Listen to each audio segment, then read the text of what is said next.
Welcome to Beat Diabetes Myths and Facts. I'm Ankita Mukherjee. The COVID-19 pandemic has had positive and negative impacts on different aspects of lifestyle behaviors. Negative lifestyle behaviors, though, are associated with an increased risk of adverse outcomes from COVID-19. While dealing with the pandemic, we perhaps overlooked the fact that people's lifestyles were being severely disrupted. Many people became physically inactive, they developed irregular eating patterns, and that in turn led to unhealthier lifestyles and aggravation of lifestyle diseases. Now, COVID-19, of course, has caused significant changes to our homes, to our work lives, to our stress levels, and a multidimensional approach is clearly needed, one that will help us have healthier diets, increase our physical activity, and of course can help slow down diabetes, which is now reaching epidemic proportions, and of course heart disease as well. As always, we're joined by medical experts on the show to give you their advice on just how you can lead a healthy life. Joining us on the show today, Dr. Kishore Babu Kunta, Mahima Diabetic Center, Hyderabad. We're also being joined by Dr. Prakash Chandra Mondal, MBBS, MD, MRCP UK, MRCP Ireland, MRCPS Glasgow, DM Cardiology, DNB Cardiology. He's with the Apollo Gleneagles Hospital in Kolkata. We're also being joined by Dr. V.S. Ramachandra, MD, DM, FACC, FSCAI, FASC. He's a cardiologist with the Sri Sri Holistic Hospitals in Hyderabad. Thank you all for giving us your time. Let me begin with Dr. Kishore Babu Kunta. Is there any association or relation, Dr. Kunta, between blood glucose control and COVID-19 outcomes? What more do we need to know about the linkages here? Yeah, thank you. There is definitely a link between COVID patient with uncontrolled diabetes, because in COVID patient with better sugar control, we can notice lower levels of inflammatory markers. So this COVID-19 pandemic and along with the hyperglycemia, it may trigger the worst outcomes like renal impairment, secondary infection, respiratory failure, and potentially resulting in death. So it is always better to have a better glycemic control even in a COVID-19 patient. So that can be only done with a better monitoring and awareness among the people. Right. Dr. Prakash Chandra Mondal, this question going out to you. People with COVID-19 infections experience high blood pressure. In some cases, this is transient. In other cases, this high blood pressure condition seems to last for quite a while. Now, is this just due to the side effect of medicines or the stress caused by, a COVID infection, or is this something more? Actually, systemic hypertension in India is still the most common cardiac disease. And we have seen around 30 to 50% of the patients are hypertensive. And some of them has defaulted in their drug intake because of loss of medical follow-up. This has compounded the whole scenario, because my former speaker has told the diabetes. Diabetes is most of the time is associated with hypertension also. And diabetes, hypertension, heart disease, chronic kidney disease, all has got a tendency to have inflammatory internal body milieu. And this leads to bad outcome, short term and long term both. In hospital complications are much, much higher if the patient is having diabetes, hypertension, or isolated hypertension. In our data, hypertension doubles the risk of having severe COVID, and also chances of having hospitalization is more, at least 2.5 to 3 times more, and outcome is also bad. So from that point, the patients should have a tight BP control, should not lose follow-up, and they should not follow the myth of having ACE inhibitor ARB. This group of hypertension medications can lead to bad COVID. That was the initial connotation that has been proved false. And these medicines are quite safe. So they should not discontinue any medicine. They should have proper checkup, and they should have proper control of other risk factors also, so that this outcome of COVID should be much, much better. Right. And regarding direct relation with COVID with hypertension, it is usually trace related, Right. and because of I have catch that COVID infection is a fearful experience actually. Most of the patients, particularly those who are middle aged or young, they have a very heightened response to this COVID-19 infection. They can shoot up their blood pressure. Right. And also regarding some patient also asked me, should I go for COVID-19 vaccination that can increase my blood pressure? Usually no, unless the patient pain response is too much or he is not too anxious. The blood pressure will not go up. And Okay. regarding drop of blood pressure, some patients also ask, can the blood pressure get dropped? That is also very, very rare unless there is some allergic reaction. That will happen within 15, 20 minutes or 30 Right. minutes. And after vaccination, usually 30 minutes after that patient's in a Okay, cool. Dr. Mondal, that's a very clear breakup of the possible links between increased hypertension and COVID-19, and we appreciate the point you make about vaccination in no way adding to high blood pressure. So that's an important takeaway from what you've just told us. Dr. V.S. Ramachandra, what about new onset atrial fibrillation? Now that's been seen in some patients who were hospitalized with COVID-19. Can you tell us a little more about atrial fibrillation? Just what is it? How serious is this condition? What should the average person know about this? Atrial fibrillation is actually a very common rhythm disorder. Normally the upper chambers get electricity first, they contract, blood flows into the lower chambers, then the lower chambers get their electric supply. In atrial fibrillation, what happens is the upper chambers are beating around 200 to 300 times a minute, which means they're really not contracting. So in this situation, there could be blood clots forming in the upper chambers, and these can dislodge and small fragments can go to the brain, producing stroke. So in any hospitalization, especially if there's a fever or there's inflammation, can increase the chance of atrial fibrillation almost tenfold. So this happens in COVID also, that they have more episodes of atrial fibrillation. Not only that, COVID many times involves the heart directly, its muscle. So that also can lead to atrial fibrillation. Luckily, most people with COVID get anticoagulants during their hospitalization and even later. And this helps prevent those blood clots from forming in those upper chambers and prevents strokes also. So luckily, although most people are just treating COVID, they're also taking precautions against atrial fibrillation. All right, thank you for that. Dr. Kishore Babu Kunta, people with diabetes are always in a dilemma about their food choices, their dietary choices. What sort of food is it safe to eat while a person is on insulin? So, irrespective of patient, whether he is on insulin or not, so diet is more important, because in diabetology we have ABCD of diabetes. So A stands for 3 months blood sugar, average sugar, HbA1c, and B is for blood pressure, C is for cholesterol, D is for diet, and E is for exercise. As in this ABCD, you can see the diet is more important. So as we all know, a diet, it should be a low carb diet, especially in the Indian patients or Indian population. We tend to have more of a carbohydrate diet. So, and through this medium, I really want to tell about not using a special diets like super diet, keto diets, and all those things. So to control diabetes, but the diabetes to control diabetes, we need to have a balanced diet.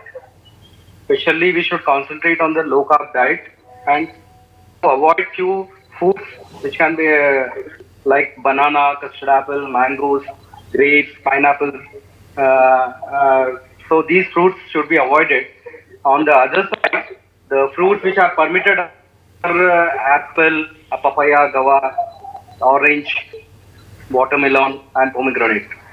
So bottom line is there should be no special diet, but it should be a balanced diet. So no special diet, but a balanced diet. Important advice there. Now, normal blood pressure, of course, is commonly known to be around 120 over 80. Dr. Mondal, is it possible for a person to have BP outside this normal range of 120 by 80 and yet be perfectly healthy? Yes, actually, hypertension is a silent killer. most of the time patients are asymptomatic. Unless you go for a routine checkup or having some vague symptoms like headache or neck pain or some heaviness in the chest, usually we do ignore it. That's why hypertension has been already stamped as a silent killer. Most of the time it is asymptomatic. ABCD connotation, you see that ABCD, B is blood pressure, C is cholesterol. Actually, all these, what we are discussing today is a total spectrum of a metabolic disorder. That means high cholesterol, high blood pressure, high blood sugar, all has got a metabolic background. And most of the time it starts from teenage and that jumped up as a disease in the third or fourth decade of life. And most of the time patients don't know how much his cholesterol, how much was his blood pressure. Some of the patients admitted with COVID, when we are telling them that you are hypertensive, they are getting astonished. Hypertensive? Right. They never have problems like that. So it is possible. It can be silent and it may not be detected early. Okay, fair enough. Now, Dr. V.S. Ramachandra, people who are between 30 and 40 seem to have heart attacks and serious heart problems more and more. What is the main cause of this steep increase in heart problems among a relatively younger population demographic? Yeah, this happens in all developing countries and especially so in India. Actually, the European Society of Cardiology has said that if you are a Southeast Asian, which means essentially if you are an Indian, your chances of getting a heart attack with the same risk factors is almost 50% more than any other population. So we need to be aware of that. The other thing is, one is smoking. Like, almost 25% of Indians do smoke. A lot of them use tobacco in some other ways. The other problem is metabolic syndrome, like my other speaker was talking about. This is extremely common in India. High metabolic syndrome means your sugars are borderline high, like fasting blood sugar more than 100, your blood pressure is more than 130 maybe, you have high triglycerides, low good cholesterol, and a pot belly, which may not be too big, but Indians have a lot of pot bellies. So this is metabolic syndrome, and this is the biggest cause of heart attacks in India.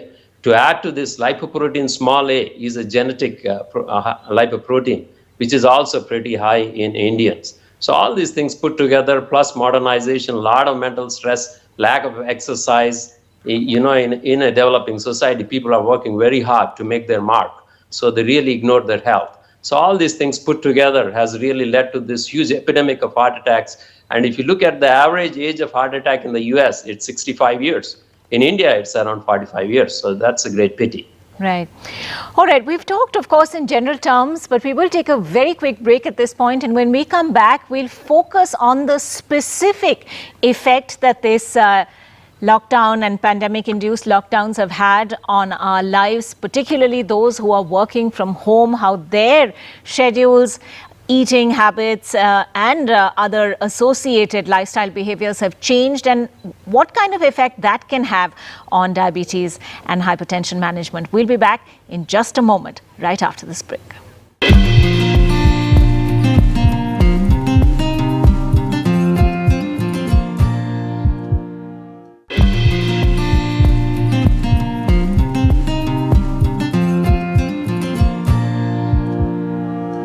Welcome back to Beat Diabetes, Myths and Facts. Let's go right across to Dr. Kishore Babukunta, who's with us on the show. Doctor, it's been noticed that people tend to have more tea and coffee and therefore more sugar while they're working from home, perhaps snack more often also. How does this lead to challenges in monitoring and managing diabetes when clearly there's a situation where you could be eating and drinking more than usual? So working from home has been, previously it was a very uncommon, but is very common now after pandemic of COVID.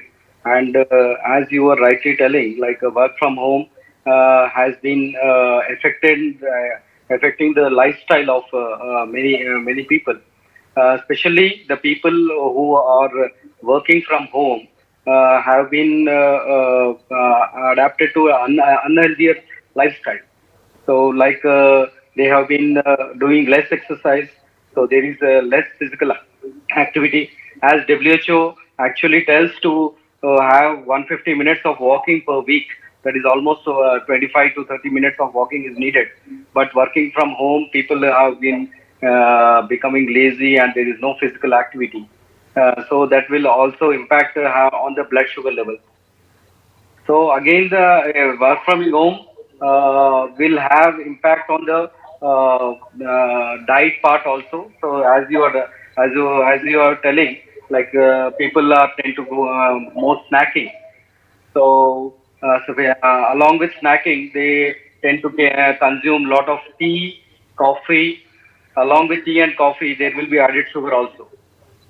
So eventually, the blood sugar levels go high. Right. So and eventually, we will land up in hyperglycemic stage.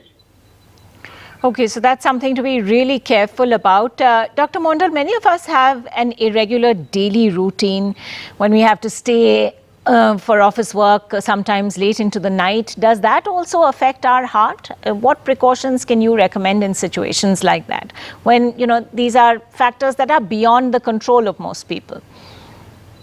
Yes, actually, this irregular daily life that has got a strong impact on heart.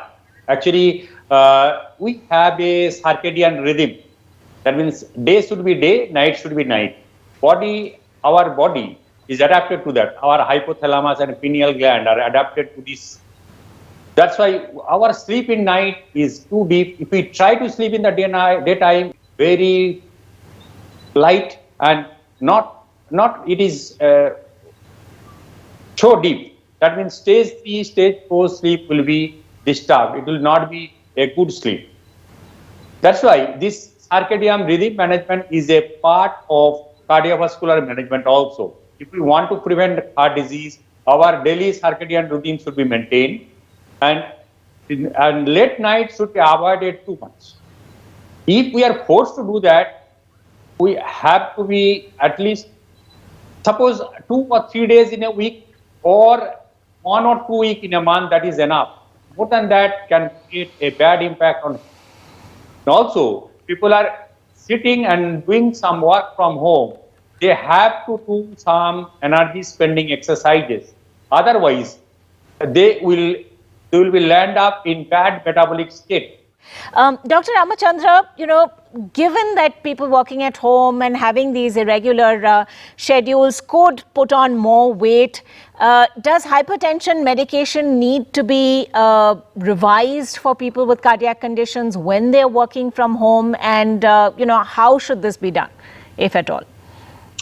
Yeah, I think most people know that the American Heart Association changed its guidelines, which means they said 120/80 is normal. Anything above that is abnormal. The reason is, if you already have a heart problem, your blood pressure needs to be really low. We know that above 110/70, for every 20/10 millimeters increase in the blood pressure, your heart attack risk doubles. So it's very important, if you have risk factors, which means if you have diabetes or you already have heart problems, to keep your blood pressure low, which means definitely less than 130 and less than 80. So Right. The good way to do it is to check your own blood pressure every day with a good instrument, home BP instrument like a Omron blood pressure instrument. It's very important to check and let your doctor know what your home blood pressure is. Then it's very easy for him to regulate. There are beautiful BP drugs in allopathic medicine, so there's no problem controlling blood pressure. Right. Thank you all very much indeed. That's all we have time for on this edition of Beat Diabetes Myths and Facts. We've talked about the special conditions that we now need to watch out for given the changes in our lifestyle, and just how monitoring a careful diet and regular exercise can actually help us beat diabetes. Thanks for watching.